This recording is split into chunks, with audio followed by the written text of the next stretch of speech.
شروع کرتا ہوں اللہ تعالیٰ کے نام سے جو بڑا مہربان نہایت رحم والا ہے۔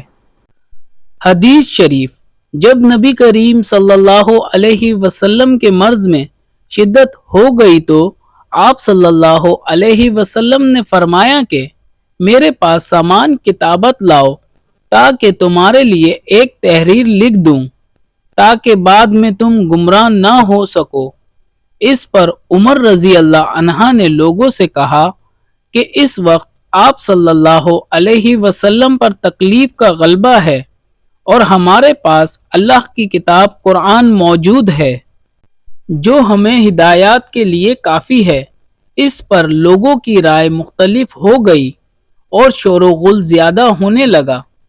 آپ صلی اللہ علیہ وسلم نے فرمایا، میرے پاس سے اٹھ کھڑے ہو، میرے پاس جھگڑنا ٹھیک نہیں۔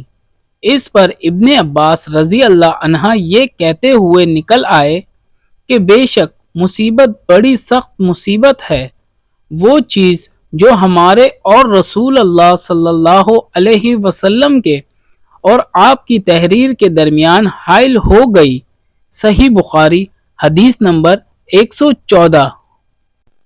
حدیث شریف، ایک رات نبی کریم صلی اللہ علیہ وسلم نے بیدار ہوتے ہی فرمایا کہ سبحان اللہ، آج کی رات کس قدر فتنے اتارے گئے ہیں اور کتنے ہی خزانے بھی کھولے گئے ہیں۔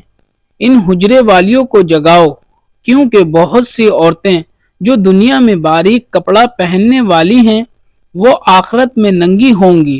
صحیح بخاری حدیث نمبر 115۔ حدیث شریف، عبداللہ بن عمر رضی اللہ عنہ نے فرمایا کہ آخر عمر میں ایک دفعہ رسول اللہ صلی اللہ علیہ وسلم نے ہمیں عشاء کی نماز پڑھائی۔ جب آپ صلی اللہ علیہ وسلم نے سلام پھیرا تو کھڑے ہو گئے اور فرمایا کہ تمہاری آج کی رات وہ ہے کہ اس رات سے 100 برس کے آخر تک کوئی شخص جو زمین پر ہے وہ باقی نہیں رہے گا۔ صحیح بخاری حدیث نمبر 116۔ ثواب کی نیت سے حدیث شریف کی ویڈیو کو لائک شیئر کر کے ایک پیارا سا کمنٹ کریں اور چینل کو سبسکرائب کر کے بیل کا بٹن دبا لیں۔ جزاک اللہ۔